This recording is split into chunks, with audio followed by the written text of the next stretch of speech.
नमस्कार, आदाब, वर्जन, सत श्री अकाल। मैं हूँ स्नेहिल शर्मा और आपका दोबारा से स्वागत है हम RTV चैनल में। दोस्तों, जैसा कि मैंने आपको बताया था कि हम लोग मुद्दे की बात पर आपको हमेशा किसी न किसी शख्सियत को सामने लेके आएंगे, क्योंकि आज हेल्थ का जिक्र था। आज हेल्थ के बारे में हमने आपसे बात करनी थी। तो आज हेल्थ को अच्छे से बताने के लिए और आपके प्रश्नों के उत्तर देने के लिए आज हमने यहाँ पर अपने समक्ष बुलाए हैं doctor Madan Gulati ji. Madan sir BAMS gold medalist हैं। उसके बाद उन्होंने MD आयुर्वेद में स्पेशलाइजेशन करी है, पोस्ट ग्रेजुएशन करी है। उसके अलावा वो सीनियर आयुर्वेदिक कंसल्टेंट और एक्स डिप्टी डायरेक्टर रहे हैं आयुर्वेद डिपार्टमेंट ऑफ आयुष में, जो कि अब आयुष मंत्रालय है, जो कि भारत का एक लौता मंत्रालय है जो कि आयुर्वेदिक और होम्योपैथिक मेडिसिन में डील करता है।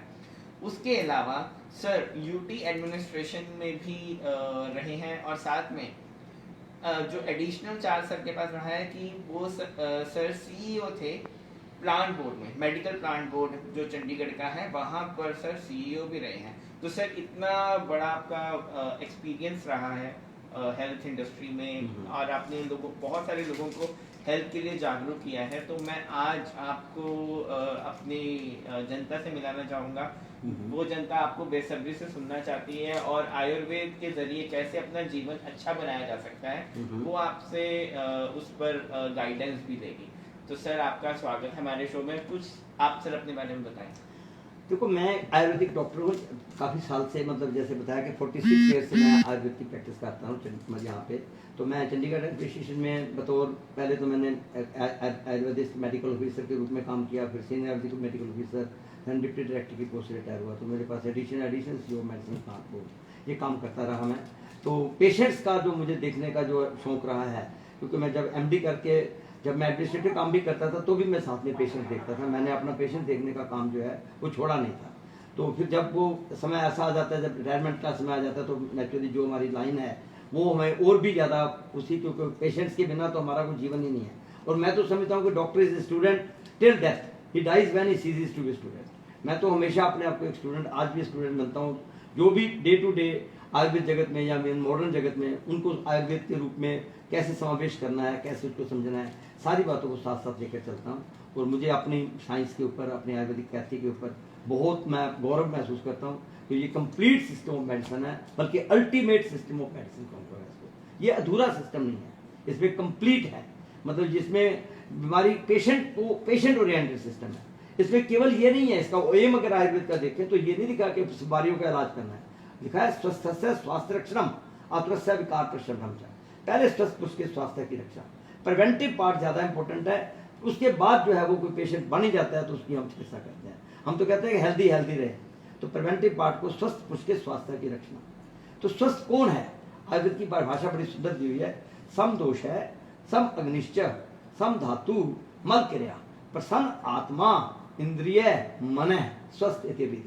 जिसका आत्मा, मन और इंद्रिय प्रसन्न है वो स्वस्थ है। कली बीमारियां ना होना, ये बीमारी स्वस्थ होने का मतलब नहीं है। दोषों का समावस्था में होना, आपका बैलेंस हो।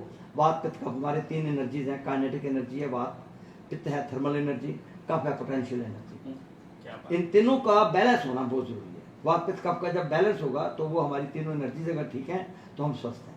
दूसरा हमारा धातु मल क्रिया, मल की क्रिया जो है, मल मूत्र का विसर्जन टाइम नहीं हो रहा है, ठीक है। फिर हमारी जो अग्नि, क्योंकि अग्नि ने शरीर पे तंत्र कहता है शुभ शुभानी होती है, अग्नि को तो भगवान का दर्जा दे रखा है। हमारी काय चिकित्सा जो बोलते हैं अग्नि के विकारों की चिकित्सा है, जिसको मेटाबॉलिक डिजीज, आज भयंकर मेटाबॉलिक सिंड्रोम बीमारियां हो रही हैं। तो अग्नि के ऊपर आयुर्वेद में बहुत बड़ा चैप्टर है कि अग्नि के अंतर्गत है सारा कुछ। तो अग्नि का जो चिकित्सा, आज बीमारियां क्यों होती है? जब हमारी अग्नि मंद हो जाती है। तो उसको अग्नि की को बैलेंस रखने के लिए भी, उसको समावस्था में रखने के लिए आयुर्वेद मैसेज देता है। फिर हमारे उपस्तंभ है हमारे आयुर्वेद में कि आहार, निंद्रा और ब्रह्मचर्य। हमारा आहार क्या हो, क्या बैलेंस्ड आहार हो, सात्विक आहार हो। क्यों? अगर आयुर्वेद की परिभाषा पूछो मेरे से तो बड़ी सिंपल सी है। हित अहितम सुखम दुखम आयुष तस्य हित अहितम मानव चत्रोक्तम आयुर्वेद से। आयुर्वेद वो साइंस है जो ये बताती है कि क्या हितकारी है, क्या अहितकारी है, क्या सुखकारी है, कैसा जीवन जिए, सुख स्वरूप जीवन, क्या सुखकारी है क्या दुखकारी है, जिसका वो मेंटेन करने की साइंस का नाम आयुर्वेद है। अगर आप कोई बाई द वे कोई टीवी खरीदते हो या कोई मोबाइल खरीदते हो तो दुकानदार आपको एक किताब दे देता है, छोटी सी बुकलेट दे देता है, भाई इसकी मेंटेनेंस रखने के लिए, रख रखाव रखने के लिए ये मैनुअल इंस्ट्रक्शंस को फॉलो करोगे, आपका ये टीवी खराब नहीं होगा, आपका ये जो कंप्यूटर लेके आए हो ये खराब नहीं होगा, आप ये कार खरीद के लाए हो तो कार खराब, इसकी मेंटेनेंस के लिए ये ध्यान रखना। तो परमात्मा ने जब मनुष्य को बनाया तो उसने साथ ही ग्रंथ एक मैनुअल इंस्ट्रक्शन दे दिया, उसका नाम आयुर्वेद है। The book given by the Brahma. Brahma ने ज्ञान जो था दक्ष प्रजापति को दिया था, दक्ष प्रजापति ने अश्विनी कुमारों को दिया, अश्विनी कुमारों से इंद्र को आया, इंद्र से हम लोगों भारद्वाज के थ्रू हम लोगों के पास पहुंचा। तो ये एक ऋषि परंपरा से ज्ञान है, मतलब शाश्वत ज्ञान है ये। तो इस ज्ञान का जो अगर हम लिटरेचर देते हैं तो 5000 ईयर्स का मिलता है हमें, चर्क सुश्रुत जो हमारे ग्रंथ हैं, तो जिसके आधार पे हम जो है चिकित्सा करते हैं। तो ये आयुर्वेद साइंस है, इसमें जो भी कोई बीमारियों का हम इलाज करते हैं वो किस बेस के ऊपर होता है, डिजीज ओरिएंटेड हम नहीं है, हम किसके patient oriented, as a whole patient की टोटल उसका जो बैलेंस करने के ऊपर हम जोर देते हैं। हम ये नहीं सोचते कि सिंपल उसके जो सिम्टम पेन हो रही है तो पेन किलर दे दो, उसको एलर्जी होगी तो एंटी एलर्जी, ऐसा नहीं है।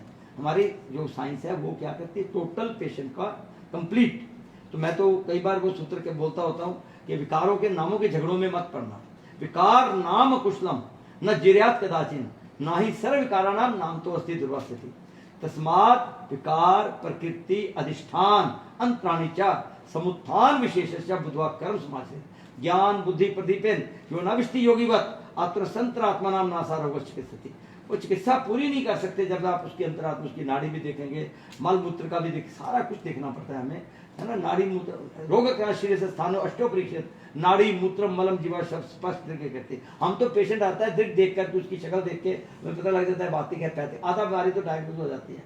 फिर कुछ हम क्वेश्चन आंसर करते हैं, प्रश्न चिकित्सा करते हैं तो हमें सारा क्लियर हो जाता है। तो आयुर्वेदिक वंडरफुल साइंस है जो बहुत ऊंचा ज्ञान है, इसमें कंप्लीटली कोई नए रोग भी आ रहे हैं उसका भी पहले से जिक्र किया हुआ है। Complete system medicine, ultimate system medicine. Sir देखो क्वेश्चंस भी आने शुरू हो गए। वंदना जी मैं आपका क्वेश्चन लेने जा रहा हूँ। आपका पहले तो स्वागत है हमारे जो शो है। वंदना जी जो पूछना चाहती हैं ये पूछ रहे हैं कि अपनी मॉम के बारे में। हाँ हाँ। कि वो ये कहती है क्योंकि टांगों में बहुत दर्द रहता है। अच्छा। एज होगी ज्यादा तो इस वजह से टांगों का दर्द। नहीं, टांगों में दर्द जहाँ पे वर्ड आ गया तो वात का प्रकोप है। वात को प्रकोप के लिए क्योंकि घर में 3 चीजें हैं बड़ी अच्छी, एक का नाम है हल्दी, दूसरी नाम मेथे और तीसरी अजवाइन। हल्दी मेथे अजवाइन ले लें या सौंठ ले लें, हल्दी मेथे सौंठ ले लें या हल्दी मेथे दोनों में से कोई चीज दे करके उसका चूर्ण गर्म बना लें, गर्म पानी के साथ 2 बार लें, घुटने उनके ठीक हो जाएंगे। हल्दी मेथे और सौंठ। एक फार्मूला और है इस जॉइंट पेन के लिए, वो हमारा उसमें हमारा हाकम जो हालों एक होते हैं, चंद्रसूर के बीज होते हैं, चंद्रसूर के नाम पे लेपिडियम स्टाइबम उसका लैटिन नेम है, लेपिडियम स्टाइबम। उसके बीज लेने होते हैं, 4 प्रकार के बीज होते हैं, एक तो हालों होती है, एक कलौंजी, एक मेथे और एक अजवाइन। हालों, कलौंजी, मेथे और अजवाइन इसका चूर्ण बना लेना है बराबर। 1 चमचा सुबह शाम को मलाई के साथ ले ले, सवेरे शाम बस बिल्कुल ठीक हो जाए। आधा चम्मच चूर्ण, 1 चमचा देसी खंड, 2 चम्मच उसमें मलाई डाल दें, तो टाइम पे दे दें, उनके घुटने बिल्कुल नए हो जाएंगे। बहुत सिंपल फार्मूला बता देंगे, घर का घरेलू। तो वंदना जी आपको ये नुस्खा घर में जरूर आजमाना है कि आपने जो सर ने आपको एक्सपेरिमेंट या फिर जो फॉर्मूला बताया है उसको आप घर में प्रैक्टिस करिए और आपको आपकी जो मम्मी है अपनी टांगों के दर्द के निजात से अवश्य ठीक होगी, जैसा कि हमारे डॉक्टर सर ने बताया है। आप जरूर करिए सर। जैसे आप मेरे क्वेश्चंस मेरे मन में अराइज हो रहे हैं कि जो घर की फीमेल्स हैं वो कहते हैं कि एक तरह से पिलर्स हैं, स्वास्थ्य के लिए पिलर मानी जाती है।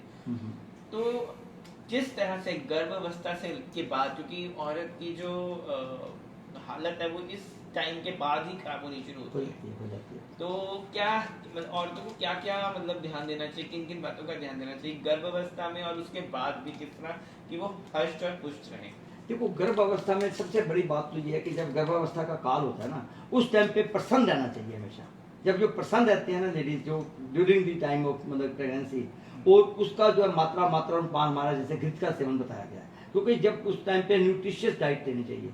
फ्रूट्स का सेवन करते हैं जो अपना बैलेंस बना के रखते हैं, जैसे नारियल का प्रयोग करते हैं हम खूब करें, बनानास का प्रयोग क्योंकि आयरन की कमी ना हो, है ना। उन चीज़ों को अगर हम फ्रूट से विटामिन वाली डाइट लेते रहते हैं तो उनकी वो बिल्कुल ठीक रहते हैं। जब वो सूतिका काल जब डिलीवरी हो जाती है तो उस टाइम पे वात का प्रकोप होता है। तो हमारे शास्त्रों में उस टाइम पे वात का भी होता है, कफ का भी होता है। तो सूतिका काल में हमारे लिखा हुआ है दशमूल का काढ़ा पियो। आयुर्वेद में एक दवाई होती है गर्भ काल में देने के लिए, गर्भपाल रस। एक लेडीज का प्रेगनेंसी होती है, थोड़ा सा गर्भ ठहरता है, फिर बच्चा गिर जाता है, उसके लिए हमारे देखिए गर्भ चिंतामणि रस। गर्भ की टोटल चिंता खत्म कर दो। गर्भ चिंतामणि रस की एक गोली सुबह, एक गोली शाम को लो, और गर्भपाल रस की गोली लो, गर्भ की पालना ठीक होगी। एक आयुर्वेद साइंस है जो कि आपके फिटनेस का ध्यान रखती है। ऐसी कोई दवाई नहीं है जो कि फिटनेस की हेल्थ को, वो हेल्दी बेबी हो, उसके लिए गर्भ का पालन, गर्भपाल रस, और उसके साथ गिरे ना कहीं वो गर्भ चिंतामणि रस। ये दो दवाइयां हम ड्यूरिंग प्रेगनेंसी देते हैं। तो जब डिलीवरी हो जाती है तो सूतिका काल कहते हैं, उसमें एक दवाई का नाम है सूतिका भरण रस। सूतिका का भरण, दोबारा से यूट्रस अपनी नॉर्मल शेप में आ जाए। डिलीवरी होने के बाद सूतिका भरण रस खाना है, और उसके साथ साथ दशमूला रस पीना है। दशमूल का अर्क ले ले, उसमें हमारी 10 चीजें होती हैं, अरनी, शौनाक, पाटला, बिल्व, कुंभारी। ये वात को नाश करती है, अरनी, शौनाक, पाटला, बिल्व, कुंभारी। और 2 से 5 द्रव्य होते हैं, छोटी कटेरी, बड़ी कटेरी, शालपर्णी, कृष्णपर्णी, गोकुल। ये 5 द्रव्य कफ को शांत करते हैं। तो उस टाइम पे वात और कफ का प्रकोप होता है। वात और कफ को शांत करने के लिए दशमूला रस से बढ़िया दवाई कोई नहीं है। दशमूला रस पीना चाहिए। बैक एक होती है लेडीज को अक्सर, उसमें वो पिए। कई बार उनके जो पीरियड में गड़बड़ हो जाती है तो हम अशोका रस भी मिला देते हैं। कई बार ब्लीडिंग ज्यादा होती है तो हम पथंगा से मिला देते हैं, है ना, सिसलपेनिया। तो ये जो सारी जो चीजें हैं ये हमारे अशोका, कई बार लिकोरिया की प्रॉब्लम हो जाती है तो हम उसमें लोथरा से दे देते हैं। उसमें हम कहते हैं सुपारी पाक ले लो, सुपारी खानी बहुत अच्छी है। सुपारी को यूट्रस का साइज जो है नॉर्मल, लेडीज मोटी नहीं होती, फिर उसका प्रयोग करते हैं। पुष्यानक चूर्ण देते हैं हम, कई बार ब्लीडिंग हो जाए। तो ऐसे आयुर्वेद में बड़ी अच्छी अच्छी मेडिसिन लिखी हुई हैं, और सच वंडरफुल साइंस जो अपनी गर्भ काल में इन चीजों का वो प्रयोग कर सकते हैं। ठीक है, तो सर अभी हम और थोड़ा और आगे बढ़ते हैं। हाँ हाँ। तो सर एक आजकल अलग अलग तरह की बीमारियां पनप रही हैं। लोग हमारे साथ जो जुड़े हुए हैं वो तो कोरोना महामारी के बारे में आपसे जानना। कोरोना के बारे में तो मैं ये कहूंगा कि ये एक तरह का जुकाम है। जैसे हमारे पहले फ्लू हो जाता था ना, ये फ्लू से जवाब कोई नया, मुझे तो नहीं लगता कि कोई नया, क्योंकि ये ऑलरेडी हो चुका हुआ है काफी लोगों को। अब ICMR भी मानने लगी कि 30% लोगों को हो चुका हुआ है, उसमें एंटीबॉडीज बन गई हैं। तो ये जो बॉडीज है, जैसे हम तो कहते होते थे कि 3 चीजों जब कभी आए ना, जर जुकाम प्रोना, पंजाबी में कहावत है, जर मैंने बुढ़ापा, जर जुकाम प्रोना, प्रोना कोई आता है ना, उसको कहते हैं 3 दिन भूखे। जर मैंने ज्वर जुकाम प्रोना, मतलब आपको बुखार आ जाए, कभी कभी आपको जुकाम हो जाए या कोई प्रोना आ जाए, उसको 3 दिन खाने को कुछ ना तो अपने आप घर नहीं वापस होना। तो अगर आपको ये जुकाम या ज्वर होता है तो 3 दिन अपने आप को लाइट टाइट करो, अपने फ्रूट्स खाओ, फलों का सेवन करो, विटामिन वाली डाइट लो, संतरे का जूस पियो, मौसमी का जूस पियो, नारियल का पानी पियो, है ना, लिक्विड डाइट पे रखो, अपना डिहाइड्रेट मतलब उसको हाइड्रेटेड रखो अपने आप को। तो 3 दिन ना कुछ खाओ, बाकी टमाटर का सूप है, उसमें थोड़ा सा वो क्या बोलते हैं, खीरा खाओ, खीरा टमाटर रच के खाओ, और अपनी फ्रूट डाइट रखो, अन्न ना खाओ ज्यादा। उस टाइम पे जो आपका ये उसका 3-4 दिन की प्रिकॉशंस है। मैं तो समझता हूँ कि इसका कोई ये कोई नया ऐसा नहीं है जो कि बहुत ही भयंकर हो, क्योंकि ये तो एक मरियल सा वायरस क्या होता है, वायरस में तो लाइफ भी नहीं होती। वायरस उसको कहा जाता है कि केमिकल कंपाउंड है जिसमें एक कोड RNA का वायरस है ये। ठीक है, हमारी बॉडी के जब अंदर चले जाता है तो वहाँ पे DNA को बोले उसके ऊपर वो, उसके होस्ट के ऊपर वो जीना शुरू हो जाता है, तो अपने अपने जैसी कॉपीज बना लेता है वो। ठीक है, तो इसको जो है ये हमारा फ्लू जो पहले भी होता था, ये it is almost the similar type of flu. इसमें कोई बहुत बड़ा ऐसा नहीं, और आपके सामने रिजल्ट्स आ रहे हैं। मैं तो समझता हूँ कि आज टीवी से देखो तो कितने 5 लाख लोग मर जाते हैं। तो अगर एक साल में भारत की जो संख्या है तो हमारे मलेरिया से कितने मरते हैं, आप संख्या देखिए, पुराने डाटा देखिए। तो उस एंगल से अगर हम देखें तो उस एंगल से डेथ रेट तो इसका बहुत कम है, 1000 के पीछे कोई एक है। तो मैं नहीं समझता हूँ कि ये कोई बहुत इस तरह का है जिसका इतना हुआ बना हुआ है। मैं तो समझता हूँ कि बल्कि निडर होकर रहना चाहिए। कोई ऐसा बीमारी ऐसी भयंकर नहीं है कि जिससे हम जिन्हें सबको ऐसा हो जाएगा। हमारे आयुर्वेद के बड़े सिंपल काढ़े हैं, और हमने देख ही दिया कि केरला में, क्योंकि आयुर्वेद का बहुत प्रचार है, और हमारे जो काढ़े हैं हल्दी के, तुलसी के, ये कमाल कर रहे हैं, है ना। हमारे प्रधानमंत्री जी ने बड़ा अच्छा वो मैसेज शुरू में कहा कि आयुर्वेद का काढ़ा पियो, आयुष काढ़ा। तो उसमें वो सारी जड़ी बूटियाँ आपकी, उसमें हल्दी है, आपकी तुलसी है, काली मिर्च है, लौंग है, ये चीज़ें जो है कमाल करती हैं। आयुर्वेद की तो आपकी किचन ही है। तो उसका घर में जो चीज़ें 4 पड़ी हैं, आपको सिंपल एक लौंग सिंपल मैं सोचता हूँ मुंह में रख के गर्म पानी पी लें। जब भी आपको लगे कि मेरे को गले को, सिंपल एक लौंग रखें, गर्म पानी ऊपर से पी लें, तो आपका गला भी ठीक। और आपका, क्योंकि पहले तो गले में आएगी ना बीमारी, आगे तो जब लंग्स भी आ जाती है तो प्रॉब्लम आती है। तो जो हम जो डेथ्स होती हैं उन लोगों की होती है जिनकी इम्यूनिटी जो है कम्प्रोमाइज है, जो ओल्ड पर्सन है, कोई सार्कोडोसिस का पेशेंट है, कोई स्क्लेरोडर्मा का, कोई क्रोनिक बीमारी जो ऑटोइम्यून डिजीज जिसको इम्यूनोसप्रेसेंट दिए जा रहे हैं, जिनकी इम्यूनोसप्रेसेंट हो रहा है उनको बीमारियां आ रही हैं, वो उनके लिए जैसे उनको कोई प्रॉब्लम जा रही है, कोई क्रोनिक डायबिटीज के लिए दवाइयों पे पड़ा है, पहले उसका खून मीठा है अब उसके ऑर्गन मीठे हुए पड़े हैं। तो जो ऐसी ऑर्गन ऐसे वाले लोग हैं उनको ये प्रॉब्लम, जिसके उसके लिए उनका कल्चर मीडिया बना हुआ है बैक्टीरिया उसको वायरस की ग्रोथ होने का, तो उनको प्रॉब्लम आ सकती है। जिनका रिष्ट पुष्ट है, अपने वात पित्त का बैलेंस रखते हैं, खुश रहते हैं, आनंद से जीवन जी रहे हैं, निश्चिंत रहते हैं, उनको ये बीमारी तंग नहीं करने वाली। सिर्फ उनको है कि जो डरते हैं, जो डरेगा उसको बीमारी ज्यादा होगी, क्योंकि भय से बीमारियां पैदा होती हैं। भय जो है वो बहुत खतरनाक चीज है। आयुर्वेद में क्लियर लिखा हुआ है, क्रोधात पित्तम भयात वायु। जब भय होगा, डर होगा, फिर फोबिया होगा तो वायु प्रकोपित हो जाएगी। वायु मेन दोष है आपका, कहा गया पित्त पंगु का पंगु, पंगु है मल धातु है, वायु ना जब तक तत्र विशंति मेघ। जैसे बादलों को उठा के वायु कहीं भी कुछ कर सकती है, आपकी बॉडी में अगर वात प्रकोपित हो गई तो आपके पित्त कफ को सब भगा देगी, इधर उधर कर देगी। और इसलिए वात को खराब करने के लिए भय, जब डर आ गया तो वात बढ़ जाएगी, वात बढ़ जाएगी तो आपका इम्बैलेंस हो जाएगा। तो इम्बैलेंस को मेंटेन रखना चाहते हो तो मेरी सबको यही मेरा मैसेज है कि आप अपना भय को निकाल दीजिए, निश्चिंत होकर रहिए, अपना खाना पीना ठीक रखिए, टाइम पे उठिए, ब्रह्म मुहूर्त स्वस्थ रक्षणार्थ आयुष है। सवेरे उठ करके पानी पीजिए, गर्म पानी पीजिए, ठंडा मिलता है जिस तरह का मौसम है वो पानी पीजिए, गंडूस धारण कीजिए। जैसे मेरे का गंडूस क्या होता है, आयुर्वेद में बड़ा सुंदर मैसेज मैं देना चाहता हूँ, इसको कहते हैं ऑयल की पुलिंग करनी। या तो मुंह में पानी डाल के इतना भर लीजिए जैसे है ना गिरारे करें। दूसरा आप ऑयल पुलिंग, कोई भी तेल, जैसे सरसों का तेल ले लो, नारियल का तेल ले लो, चाहे कोई मूंगफली, जिसका भी तेल मिलता है, मुंह में एक चम्मच डाल दो, उसको मुंह में हिलाते रहो। अच्छा। तो वो क्योंकि फैट है, फैट लिपिड, आपने देखा होगा कि तेल में अगर पानी डाल दे तो आपस में मिलते नहीं है, तेल में तेल डालें तो वो मिक्स एक जैसे हो जाते हैं ना। ऐसे हमारी बॉडी में जो टॉक्सिन्स हैं वो लिपिड्स में होते हैं, फैट वाले मॉलिक्यूल्स में होते हैं। तो जब हम मुंह में तेल को घुमाते हैं तो आपकी बॉडी की जितने भी टॉक्सिन जो आपने गंदम खा रखा है, जो पुराना कुछ ऐसा कचरा खाया हुआ है, वो कचरा सारे का सारा मुंह में आ जाएगा। वो तेल जो है उसको समेट लेगा, वो व्हाइट कलर का हो जाएगा तेल।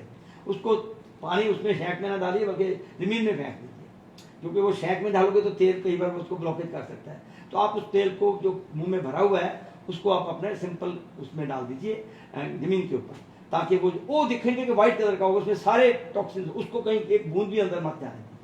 मुंह में जो तेल डाला है आपने उसको 5 मिनट 10 मिनट जितना भी आप 10 मिनट तो मिनिमम करें, तो उसको गंडूस धारण कहते हैं। आयुर्वेद में बहुत उत्तम बताया गया है, दांतों की रक्षा करता है, आपके दांत मजबूत रहेंगे, आपके गम्स ठीक रहेंगे। जैसे हम अचार डालते हैं तो क्या करते हैं, फंगस ना आए, उसको पुल्ली ना लगे, क्या अचार में क्या नमक वो डाल देते हैं, थोड़ी सी हल्दी डाल दो। मैं तो कहता हूँ माउथ को बचाना है तो अचार मर्तबान समझ दो मुंह को, उसमें अपना सिंपल चुप करके सरसों का तेल और थोड़ा नमक और थोड़ी सी हल्दी कभी कभी डाल दो, तो आपके दांत तो ऐसे मजबूत रहेंगे और आपकी जो है ना ये जो गम्स की प्रॉब्लम कभी नहीं आएंगी, है ना। कहीं डेंटल डॉक्टर के पास लाइफ लॉन्ग नहीं जाना पड़ेगा अगर आप इस सूत्र को धारण कर दो कि रोज ब्रुश करो ना करो, ब्रुश करना है तो बहुत अच्छी बात है।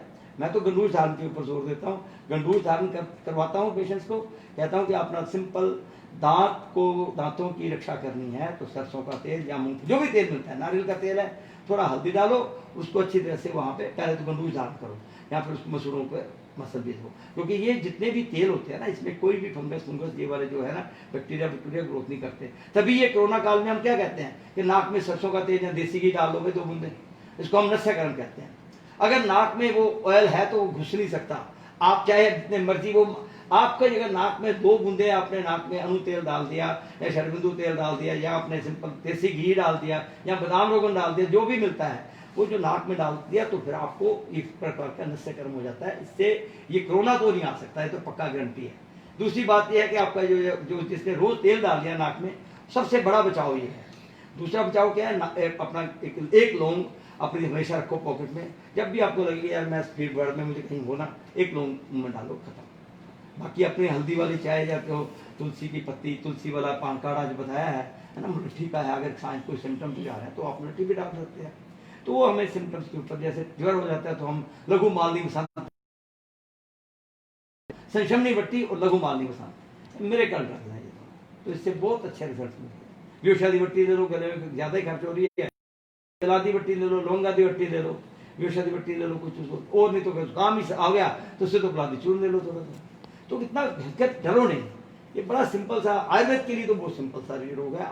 हाँ, अब हमारे देखो मैं रामदेव जी ने भी बनाई थी दवाई, तो चलो ठीक है वो, क्योंकि अब सिस्टम हमारा ऐसा बना हुआ है कि हमारे जो है वो कहते हैं कि बीमारी को हम, क्योंकि एक साइड पे हम कहते हैं कि हम आयुर्वेदिक ऐसा सिस्टम है जो क्योर कर रहा है, हम खुद कहते हैं कि हम जो है सिम्टम्स के ऊपर काम नहीं करते, हम पेशेंट ओरिएंटेड। तो उसमें जब पेशेंट को ठीक करते करते बीमारी ठीक हो जाती है तो हमें आयुर्वेद को कहने देना चाहिए ना ये क्योर करती है ना। अगर हम इसको पेशेंट को होल ही ठीक कर देते हैं, अगर हमारे रिवर्स कर देते हैं हम डायबिटीज के पेशेंट को, तो हमें तो हम उसको क्योर अपने आप हो गया ना वो। तो हमारे एक्ट बना हुआ है मैजिक रेमेडीज एक्ट, मैं उसको मैं क्योंकि खुद डिप्टी डायरेक्टर रहा हूँ, मुझे पता है इस बात का, आयुष मंत्रालय ने हाँ, तो मुझे पता है हमारे वो मैजिक, उसमें अमेंडमेंट होनी ही चाहिए। समय आ चुका हुआ है कि ऐसे अमेंडमेंट हो। आयुर्वेद में बहुत अच्छी अच्छी चीजें जो हमारे ग्रंथों में लिखी हुई हैं, हम बहुत सारी बीमारियों को दिन कर सकते हैं। ठीक है, हमें तो बिल्कुल ऐसा बना दिया कि जब हम क्योर ही नहीं कर, कैसे नहीं कर सकते, हो रहे हैं हम क्योर करते हैं। जब हमारे पेशेंट ठीक होते हैं, अस्थमा के पेशेंट कितने मेरी लाइफ में मैंने देखे रिवर्स हो गए। हमने कई पेशेंट जिनको हमने सिर्फ दोषों का बैलेंस किया, हमने सिर्फ इस सूत्र को याद रखा कि विकार नाम कुशलम न जीरात कदाचिन ना ईश्वर विकारा नाम तो ध्रुवम। जब इस सूत्र के ऊपर चलते हैं तो हमारे लिए कई बार मतलब क्रॉसिंग दी केसेस तो पेशेंट ठीक हो जाते हैं। अब अमल पित्त के पेशेंट होते हैं, मतलब हाई, वो तो ऐसी ऐसी बीमारियां हम सोचते हैं कि जैसे हम कुछ ठीक करते हैं, उसमें बिल्कुल ठीक होते हैं, क्योंकि हम पेशेंट एज ए होल चिकित्सा करते हैं। तो उसको जो लगी हुई बीमारियां होती हैं, कई बार तो हम हैरान होते हैं। मैं आपको छोटी सी एग्जाम्पल देता हूँ, मुझे बहुत अच्छी तरह याद है, देहरादून से पेशेंट आई थी, लड़की आई थी मेरे पास। उसने मेरे पास, उसको कहती मुझे हेडेक रहती है मुझे बहुत ज़्यादा, तो मैंने उसको रूटीन में ना ब्रह्म रसायन लिख दिया, ब्रह्म रसायन लिख दिया, और साथ में उसको ना मैंने कहा त्रिफला घृत लिया था। त्रिफला का घृत होता है हमारा एक मेडिकेटेड घृत। तो वो कुछ दिन के बाद आके कहती डॉक्टर साहब मुझे बड़ी हैरानगी हो रही है, मेरे तो वाल गहरे गहरे जो है लंबे हो गए, वाल गहरे गहरे लंबे हो गए, और उसके साथ साथ जो है उसकी आंखों की रोशनी जो है वो उसको नंबर, उसमें फायदा हुआ। तो बेनिफिट होते हैं। कई बार वो उसमें क्रॉसिंग हमने उसको सोचा भी नहीं, वो बीमारियां भी ठीक होती हैं। कई बार कहते हैं ना आयुर्वेद की दवाइयों के कोई साइड इफेक्ट तो नहीं होते, है ना। हमारे लिखा हुआ है प्रयोग है शमेद व्याधि जो अनोमन नासा विशुद्ध है शुद्धस्तु शमेद होना कोप्य। प्रयोग करते हुए ये हमारे निदान स्थान का 8वें अध्याय का एक लास्ट श्लोक है। ये बड़ा सुंदर श्लोक है। क्या कहता है? प्रयोग है शमेद व्याधि जो अनोमन एक बीमारी को ठीक करती है, दो बीमारियां पैदा करती है, वो चिकित्सा ठीक नहीं है। प्रयोग है शमेद व्याधि जो अनोमन नासा विशुद्ध है शुद्धस्तु शमेद्यो न कोप्य, जो एक को ठीक करती है दूसरी पैदा ना करे। और आयुर्वेद में जो चिकित्सा सिद्धांत है वो बड़ा स्पष्ट है कि या भी क्रिया भी जयते शरीरे धात्वे समय से चिकित्सा विकाराणाम कर्म तस विश्रामता। डॉक्टर क्या करना है? बीमारियों का इम्बैलेंस जो हो रहा है किसी भी तरह से, चाहे योग कराओ, चाहे प्राणायाम कराओ, चाहे उसके कोई कुछ भी, क्योंकि हमारी देह विपाशय चिकित्सा भी है, युक्ति विपाशय चिकित्सा भी है, सत्वाजय चिकित्सा भी है। तो जिस भी क्रिया से हमें उसके वास्तविक का बैलेंस को बनाना है, उससे हमारी वो चिकित्सा पूरी हो जाती है। हमारा सिद्धांत सिर्फ है कि रोगस्तु दोष वैषम्यम, दोष साम्यम रोकता। रोग क्या है? विषमता ऑफ द ट्राई एनर्जीज। अगर वाता पिता कफा जो 3 एनर्जीज हैं, अगर वो इम्बैलेंस में है, अगर हम उसको बैलेंस में ले जाते हैं तो बीमारियां ठीक हो जाती हैं। तो दिस इज ए मैसेज जो मैं आपके थ्रू देना चाहता हूं कि आज हमें इस बात को समझना पड़ेगा कि आयुर्वेद एक ऐसी सक्षम साइंस है जिसमें ये मतलब जो भी हमारी चिकित्सा कर रहे हैं, हम दोषों को बैलेंस करते हैं, तो उससे जो है पेशेंट हमारा एज ए होल ठीक हो जाता है। उसके जो साथ जुड़े हुए सिम्टम्स ऑफ द डिजीज या उसकी जो जो उसको तकलीफ दे रही होती है, डिसईज जिसे कहते हैं हम, वो भी ठीक हो जाती है। तो ये तो आयुर्वेद की एक बड़ी एक ब्यूटी है ना। तो मैं स्वस्थ पुरुष के लिए एक छोटा सा आपके साथ थ्रू शेयर करना चाहूँगा। स्वस्थ वो है जो स्वयं में स्थित है। जो स्वयं में स्थित है मीन्स जिसमें अपने अंदर क्षमता है अपने आप को ठीक करने के लिए। एक छोटी सी एग्जाम्पल है, अगर आपको कोई चाकू भी इसमें लगा दोगे ना, काट दोगे, तो आपका शरीर इतना बलवान है, कुछ भी ना करो वो अपने आप हील करेगा। जुबान में कई बार दांतों के नीचे आ जाती है, अपने आप हील करते, कहाँ भागे फिरते डॉक्टरों के पास? नहीं जाते ना, अपने आप हीलिंग पावर है उसमें। तो हमारी बॉडी में उस हीलिंग पावर को महसूस करो, अंदर बहुत कुछ है हमारे। इस इम्यूनिटी को बढ़ाओ, अपना खाना पीना जो है वो संतुलित रखो और अपने विचारों को ठीक रखो। आयुर्वेद के 3 प्रिंसिपल को धारण करो, आहार, निंद्रा और ब्रह्मचर्य। आहार का पालन प्रॉपर करो, निंद्रा प्रॉपर लो और ब्रह्मचर्य का पालन करो। जब तक ब्रह्मचर्य पालन नहीं करोगे, क्योंकि पिलर है, आयुर्वेद में कहा गया है स्मरणम कीर्तनम केली प्रेक्षणम गुह्य भाषणम संकल्पो अध्यव सायचा क्रिया निवृत्ति रेवचा एतन मैथुनम अष्टांग परवदंती मनीषिण विपरीतम ब्रह्मचर्यम आयु आरोग्य सुखदम। आयु आरोग्य और सुख लेना चाहते हो तो अपने ब्रह्मचर्य का पालन करो। इम्यूनिटी आपके साथ जुड़ी हुई है। ओज जो है ओजस्वी चेहरा, ओज होगा तो आपकी इम्यूनिटी होगी। अपनी अग्नि की ध्यान रखो अग्नि का। अग्नि जो है आपकी जो है वो बहुत इंपॉर्टेंट है। अग्निदेव शिलेप तंत्र कहते हैं शुभ शुभानी करोती, इसलिए अग्नि को बचा के रखो। भोजन से पहले थोड़ी अदरक खा लो, आपकी अग्नि बनी रहेगी। अग्नि जो है भोजन अग्रे सदैव पथ्यम लवण अदरक भक्षणम अग्नि संदीपनम रुच्यम जीवा कंठ विशोधनम। जीवा और कंठ को ठीक रखना चाहते हो, अपनी अग्नि को मिटाना, तो भोजन से पहले थोड़ी अदरक खाने के बाद डालो, ताकि आपका पेट जो अग्नि है सब चीज़ों को अच्छी तरह से आसन कर दे। और एक गर्म पानी, गर्म पानी में तो आयुर्वेद में इतनी प्रशंसा की हुई है, श्लेष्मा आमवात मेदो घनम वस्ती शोधन दीपनम श्वास काश ज्वर हरम पितम उष्णम उत्तम निशी। अब कोरोना का काल है तो कोरोना में गर्म पानी पी लो ना, बस बात तो खत्म हो गई। ना श्लेष्मा ना आपके निमोनिया होगा, श्लेष्मा आमवात सारे सिम्टम तो उसके सारे इसमें कवर हो गए। क्योंकि आयुर्वेद में इसको क्या कहा गया, वात श्लेष्मिक सन्निपातिक ज्वर, वात श्लेष्मिक कफ उर्वण सन्निपातक ज्वर, मतलब कफ का उर्वणता है, वात का है, सन्निपात है, पित्त भी साथ में थोड़ी मात्रा में। तो मेन बात और कफ का ये रोग है, इसमें हमारा जो गर्म पानी जादू की तरह काम करता है। श्लेष्मा आमवात में तो घनम वस्ती शोधन दीपनम श्वास का ज्वर हरम पितम उष्णम उत्तम निशी। और एक हमारी इम्यूनिटी के लिए मैं मैसेज देना चाहूंगा कि तेल से बनी हुई कोई चीज, घी की बनी हुई कोई चीज, कोई चाय वाय जो भी पीते हो, गर्म करके ठंडा करके दोबारा गर्म करके मत खाओ। ये आज काम हो रहा है रिफाइंड तेल में। रिफाइनरी तभी मैं रिफाइंड तेल बना करता हूँ, ये पॉइजन है, इससे बच के रहो, ठीक है। ये भी आप हमारी इम्यूनिटी को डाउन करते हैं। तेल की बनी हुई कोई चीज, जैसे सब्जी बनाते हो, बना दी, फिर फ्रिज में रख दी, फिर दोबारा गर्म कर दी, फिर गर्म कर दी। आजकल तो माइक्रोवेव में कर देते हैं, तो वो पॉइजन बना के खाते हैं, उससे हमारी इम्यून सिस्टम डाउन होता है। जो हमारे ये ढाबों में या जो बड़े बड़े होटल्स हैं, वहाँ पे वो माइक्रोवेव में गर्म करके दोबारा दे देते हैं चीज़ें। तो दिस इज गोइंग टू, आज जो हम देख रहे हैं कि जो इतनी डेथ्स हुई हैं, उनकी दिन की इम्यूनिटी कम है। इम्यूनिटी तभी कम होती है जब हम अपना जो रीहीटेड चीज़ें खाते हैं। आयुर्वेद ने रीहीटिंग को पॉइजन माना है। आज तो कैंसर का कारण भी यही है। तेल की बनी हुई कोई चीज़, घी की बनी हुई सब्जी बनी हुई है, या कोई जैसे आप चाय पीते हो, तो चाय को एक बार गर्म करके ठंडी करके दोबारा पीते हो तो टेस्ट खराब हो जाता है। वही हाल आपकी सब्जियों का होता है। तो जो रीहीटिंग करते हैं, दिस इज नॉट गुड। तो दोस्तों, ये था हमारा आयुर्वेद के बारे में आज का जो शो, और एक नए व्यक्ति के साथ, एक नए विशिष्ट व्यक्ति के साथ आपसे पुनः मुलाकात होगी। लेकिन जाते जाते हम आपको ये अवश्य कहेंगे, अगर आप अपने स्वास्थ्य का ध्यान नहीं रख रहे हैं तो ये आप अपने आप के साथ सबसे बड़ा विश्वासघात कर रहे हैं। आज मैं इसमें एक सूत्र का, चरक का सूत्र देना चाहता हूँ अपने स्वास्थ्य के लिए, कि वो क्या कहते हैं, चरक क्या कहता है ना, वो कहते हैं कि जो है ना, उसके लिए बड़ा सुंदर, बहुत अच्छा सूत्र दिया उन्होंने, है ना, कि उसके बहुत ही सुंदर है। वो थोड़ा सा मैं कहता हूँ, उसका बड़ा प्यारा सूत्र है कि वो कहते हैं कि अगर शरीर ही नहीं रहेगा तो सब कुछ, जो पदार्थ जो आपके साथ जुड़े हुए हैं, वो सारे खत्म हो जाएंगे, है ना।